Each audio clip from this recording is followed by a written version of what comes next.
Bismillahirrahmanirrahim. This is Amna, and today we will discuss about other rules of English grammar. Students, आज हम लोग start लेंगे rule number 81 से। Rule number 81 की अगर हम बात करें तो इसमें हम अंडरस्टैंड करेंगे कि अगर हमने किसी की एबिलिटी के बारे में बताना है, अगर हम प्रेजेंट में किसी की एबिलिटी को डिस्कस कर रहे हैं तो हमने किस वर्ड का यूज़ करना है, ठीक है। और अगर हमने किसी की एबिलिटी बतानी है इन फ्यूचर तो उस केस में हम कौन सा वर्ड यूज़ करेंगे, ठीक है। तो सबसे पहले अगर हमें एबिलिटी बतानी है प्रेजेंट में तो हम अपने सेंटेंस में कैन का यूज़ करेंगे। किसका यूज़ करेंगे? कैन का यूज़ करेंगे।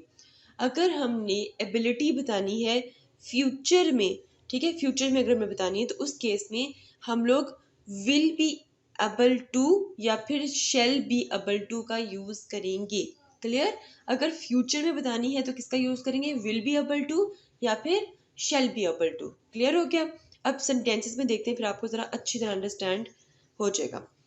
अच्छा जी, पहला सेंटेंस है ही कैन स्पीक 5 लैंग्वेजेस, ठीक है, वो 5 जुबानें बोल सकता है। अब अगर इस सेंटेंस में देखें, यहाँ पे मैं एबिलिटी बता रही हूँ किसी की, ठीक है, प्रेजेंट में, मतलब कि वो इस टाइम बोल सकता है, ठीक है। अच्छा, उसके बाद है जी you can solve such questions easily after this training is over. अब अगर मैं इस सेंटेंस में देखूं तो इस सेंटेंस को एक दफा दोबारा पढ़ते हैं ताकि आपको समझ आए कि भाई ये प्रेजेंट की बात हो रही है या फ्यूचर की हो रही है। You can solve such questions easily, तुम सॉल्व कर सकते हो इस तरह के क्वेश्चन इजीली जब ये ट्रेनिंग ओवर हो जाएगी तब, ठीक है। मीन्स के इन क्वेश्चंस को आसानी से सॉल्व करने के लिए आपको इन ट्रेनिंग को लेना पड़ेगा और उसको खत्म होने का वेट करना पड़ेगा। मतलब ये वो काम है जो आपने फ्यूचर में करना है। तो फिर आपने यहाँ पे कैन क्यों लगाया हुआ है? आपको यहाँ पर विल बी अबल टू लगाना है या फिर शेल बी अबल टू लगाना है, ठीक है। अच्छा, एक और सेंटेंस है we can solve it when they help us, ठीक है, हम ये सोल्व कर लेंगे जब वो हमारी मदद करेंगे।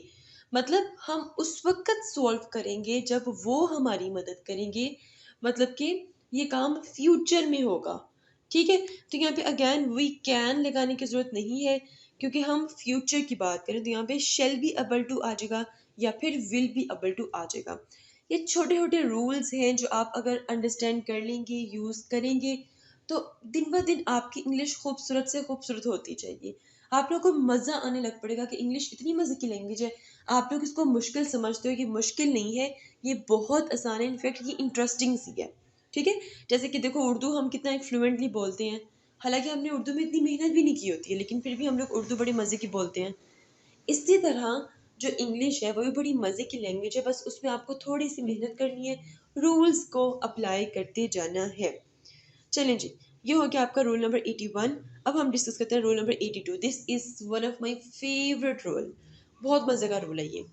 अच्छा जी, अब रूल नंबर 82 को अंडरस्टैंड करने के लिए आपको पहले अंडरस्टैंड करना पड़ेगा न्यूमरल एडजेक्टिव को। देखिए न्यूमरल एडजेक्टिव बेसिकली क्या होता है? एडजेक्टिव तो वो होता है ना जो कि एक्सप्लेन करते हैं किसी नाउन को, ठीक है। तो न्यूमरल एडजेक्टिव बेसिकली क्या होते हैं? जो हमें नंबर के बारे में बताते हैं, मतलब नंबरों के बारे में बताते हैं कि भाई ये 10 है, 20 है, 21 है, ठीक है, उसे कहते हैं न्यूमरल एडजेक्टिव। अब न्यूमरल एडजेक्टिव दो तरह के होते हैं, ordinal adjective and cardinal adjective, ठीक है। ऑर्डिनल एडजेक्टिव कौन सा होता है? जैसे हम वर्ड बोलते हैं ना, first, second, third, fourth, fifth, sixth, seventh, eighth, nine, ठीक है। जब हम इस तरह के वर्ड्स बोलते हैं ना तो उस वक्त आप लोगों ने ऑर्डिनल एडजेक्टिव मीन्स कि आप लोग यूज कर रहे हो, ठीक है। मतलब कि जो fifth, sixth, seventh, eight, ninth, इस तरह की जो इंग्लिश होती है, इस तरह के जो वर्ड्स होते हैं, इस तरह के जो नंबर्स होते हैं, वो एक्चुअली में आपके ऑर्डिनल एडजेक्टिव्स होते हैं, ठीक है। फिर आपके पास आते हैं कार्डिनल एडजेक्टिव, जो हम बच्चों को याद करवाते हैं ना, 1 2 3 1 2 3 4 5 6 7 8 9 10 200 एक्सेट्रा एक्सेट्रा, ठीक है। देखिए ये वो नंबर्स हैं जिनको हम कार्डिनल एडजेक्टिव बोलते हैं। क्लियर हो क्या? अच्छा, अब ये तो आपको समझ लगी यहाँ तक। अब करना क्या है? अगर किसी सेंटेंस में आप लोगों ने ऑर्डिनल एडजेक्टिव का यूज करना है या कार्डिनल एडजेक्टिव का यूज करना है तो वो किस तरह से करना है? देखिए, यहाँ पर आ जाए अब आप लोग, कोई भी सेंटेंस है उसमें अगर ऑर्डिनल एडजेक्टिव आया है तो एक सीक्वेंस में आप लोगों ने लिखना है। हर ऑर्डिनल ऑब्जेक्टिव से पहले आप लोग क्या लगाओगे, दी लगाओगे, ठीक है। हर ऑर्डिनल एडजेक्टिव से पहले क्या लगाओगे, दी लगाओगे। ऑर्डिनल एडजेक्टिव के बाद क्या कार्डिनल एडजेक्टिव आएगा, ठीक है। तो सबसे पहले अगर ऑर्डिनल एडजेक्टिव है तो उससे पहले आपने दी लगाना है, ठीक है, और उसके बाद cardinal adjective. The, ordinal adjective and cardinal adjective, ठीक है। फिर से एक दफा देख लें, कोई भी सेंटेंस है, अगर फर्स्ट करो उसमें कार्डिनल एडजेक्टिव नहीं है तो कोई बात नहीं, ऑर्डिनल तो है ना, तो ऑर्डिनल से पहले आप लोग दी लगा दोगे, ठीक है। अब फर्ज करो कि कोई सेंटेंस है उसमें सिर्फ कार्डिनल एडजेक्टिव है, ऑर्डिनल नहीं है, तो इस केस में आप लोग दी भी नहीं लगाओगे। क्लियर? तो ये एक सीक्वेंस है, पहले the, then ordinal adjective, then cardinal adjective. अब इसको एग्जांपल से अंडरस्टैंड करते हैं। ये देखिए जी, ये आपके सामने एग्जांपल है।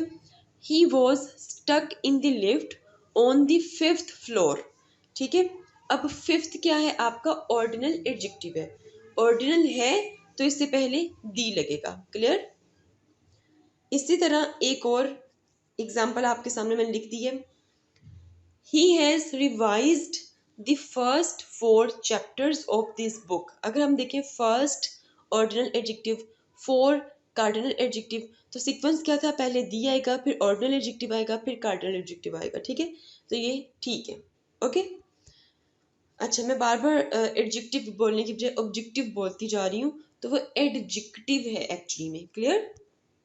अच्छा, now rule number 83। Rule number 83 क्या है कि अगर किसी सेंटेंस में सीक्वेंस इस तरह से हो, सब्जेक्ट और उसके बाद आप लोग वुड रेदर का यूज करो, ठीक है। तो हमेशा वुड रेदर के बाद आप लोग वर्ब की फर्स्ट फॉर्म यूज करोगे। क्यों? क्योंकि बहुत से रूल्स मैं बता चुकी हूँ कि ये वुड रेदर क्या है, आपका मॉडल वर्ब है। और याद करो, जल्दी से रिकॉल करो, मॉडल वर्ब के बाद कौन सी वर्ब की फॉर्म आती है, फर्स्ट फॉर्म आती है, ठीक है।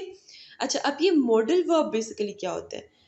मॉडल वर्ब, ये मैं अलग से एक लेक्चर दूंगी आपको मॉडल वर्ब का, अभी इतना यूज कर लो, इतना अंडरस्टैंड कर लो कि वुड रदर हम वहां पर यूज करते हैं जब हमने किसी को प्रेफरेंस देनी हो, लाइक रेफरेंस या फिर चूज करना, ठीक है। वहां पर हम लोग वुड रदर का यूज करते हैं। तो एक ये सीक्वेंस आप लोगों के सामने हो गया सेंटेंस स्ट्रक्चर का, कि सब्जेक्ट, ठीक है, उसके बाद वुड रेदर, उसके बाद उसके फौरन बाद वर्ब की फर्स्ट फॉर्म, ठीक है। लेकिन एक और सेंटेंस स्ट्रक्चर है। फर्ज करो कि सब्जेक्ट आया, वुड रादर आया, और इसके बाद फिर सब्जेक्ट आ गया, तो फिर क्या करोगे? तो फिर वर्ब की फर्स्ट फॉर्म लगाओगे या सेकंड फॉर्म लगाओगे? डेफिनेटली वर्ब की सेकंड फॉर्म लगेगी। कैसे? ये आप देख सकते हैं, सब्जेक्ट वुड रादर, सब्जेक्ट दोबारा आ गया, तो यहाँ पे वुड की पहली फॉर्म, सॉरी वर्ब की पहली फॉर्म नहीं लगेगी बल्कि सेकंड फॉर्म लगेगी, क्योंकि ये फौरन से मॉडल वर्ब के बाद नहीं आ रहा बल्कि ये सब्जेक्ट के बाद आ रहा है, ठीक है। अब इसको जरा एग्जांपल में देख लेते हैं। I would rather went by metro, ठीक है। यहाँ पे आप क्या करो, प्रेफर दे रहे हो कि भाई, कि आप मतलब कि मतलब मेट्रो के थ्रू जाओ, ठीक है, एक प्रेफरेंस दे रहे हो आप, ठीक है। अब वेंट यहाँ पर नहीं लगा सकते हो, क्यों? क्योंकि आपने मॉडल वर्ब यूज कर लिया ना, तो यहाँ पे आप गो यूज करोगे, वर्ब की फर्स्ट फॉर्म यूज करोगे। क्लियर? एग्जाम्पल नंबर 2 पे आते हैं। I would rather prefer to stay at home. अब मुझे एक बात बताएं आप लोग, यहाँ मैंने आप लोग को बताया कि वुड रेदर का मतलब ये होता है कि किसी चीज़ को प्रेफरेंस देना, चूज करना। तो जब आपने वुड रेदर का वर्ड लिख दिया है, तो इसके बाद प्रेफर टू लिखने की क्या ज़रूरत है? क्योंकि वुड रेदर भी वही तो मीनिंग कन्वे कर रहा है, ठीक है। तो इसलिए प्रेफर टू को मिटाकर सिंपल स्टे एट होम आप लिखो, स्टे वर्ब की फर्स्ट फॉर्म है, तो आई would rather stay at home, ठीक है। थर्ड है I would rather you go by metro, ठीक है। तो इस केस में अगर आप लोग देखो, आई सब्जेक्ट है, वुड रेदर मॉडल वर्ब है, यू अगेन सब्जेक्ट आ गया, इसके बाद गो नहीं लग सकता, इसके बाद वर्ब की फर्स्ट फॉर्म नहीं लग सकती है, इसके बाद वर्ब की सेकंड फॉर्म ही लगेगी, जो कि क्या होगा, वेंट, ठीक है। तो ये आपका रूल नंबर 83 हो गया कंप्लीट। रूल नंबर 84, दो वर्ड हैं जो कि बहुत बच्चों को कंफ्यूज करते हैं, ठीक है। Two words, elicit and illicit. एक बनता है आई से और एक शुरू होता है जी ई से, ठीक है। अच्छा, अब जो जो इलिसिट स्टार्ट होगा आई से, वो होगा जी एडजेक्टिव, ठीक है। और दूसरा उसका मीनिंग क्या होगा, इलीगल, जैसे इलीगल ड्रग आ जाएगा, ठीक है, इलीगल कॉपीज ऑफ समथिंग, ठीक है। अच्छा, इलिसिट जो सा होता है ये बेसिकली एक वर्ब होता है।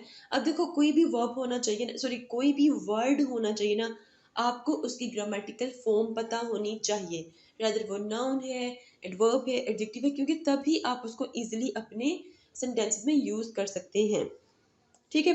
अच्छा, अब अगर हम लोग यहाँ पर देखें तो जो इलिसिट होता है इसका मीनिंग होता है ओब्टेन। ओब्टेन मतलब क्या होता है, हासिल करना।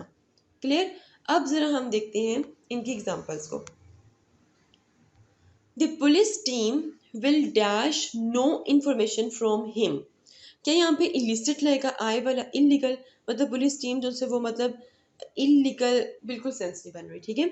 यहाँ पे ई वाला इलिसिट लगेगा, मतलब कि जो पुलिस टीम है वो कोई भी इंफॉर्मेशन उससे हासिल नहीं कर सकी। ओब्टेन मतलब इलिसिट लगेगा। क्लियर। अच्छा, उसके बाद एक और यहाँ पर सेंटेंस है ये वाला, he was arrested for selling dash copies of this software. मतलब उसको अरेस्ट कर लिया गया क्योंकि वो इलीगल कॉपीज सॉफ्टवेयर की क्या कर रहा था, सेल कर रहा था। तो इस केस में जो इलिसिट है, आई डबल एल, ठीक है, ये बेसिकली क्या है जी, ये एडजेक्टिव है, ठीक है, और इसका मतलब क्या है जी, इलीगल। क्लियर। अच्छा, last and most most easy. मैं कोशिश करती हूँ कि जो लास्ट वाला रोल हो उसको इजी रखूँ, क्योंकि आप लोग थक जाते हो ना 5 रोल पढ़ते पढ़ते, फिर उनकी प्रैक्टिस भी तो करनी होती है उसके बाद में। तो दैट्स वाई 85। ओके, तो रूल नंबर 85, इसमें हम लोग देखेंगे कि देयर फॉर को किस तरह हम यूज़ करते हैं, हैंस को किस तरह यूज़ करते हैं। Use therefore to indicate a result. अगर हमने कोई रिजल्ट बताना है ना तो हम लोग देयर फॉर का यूज़ करते हैं। For example, she studied hard, उसने बहुत मेहनत की, देयर फॉर इसीलिए शी पास्ड, जस्ट उसने टेस्ट को पास कर लिया, मतलब कि रिजल्ट बता रहे हैं। हेंस, हेंस कब हम यूज करते टू इंडिकेट कॉन्सिक्वेंस, नतीजा बताने के लिए, ठीक है। ये भी तकरीबन ऐसे ही है देयरफॉर की तरह। The bridge was closed hence we had to take another route, मतलब ब्रिज जो था वो बंद था इसलिए हमने दूसरा रास्ता इख्तियार किया, ठीक है। ये भी बेसिकली कॉन्सिक्वेंस में यूज होता है। So this is all about English grammar rules. If you have any question, do write your questions in comment section below and hit the like and subscribe button if you haven't yet. मिलते हैं जी next hot issue के साथ। Until then मुझे अपनी दुआ में याद रखिएगा। स्टे ट्यून्ड एंड अल्लाह हाफिज़।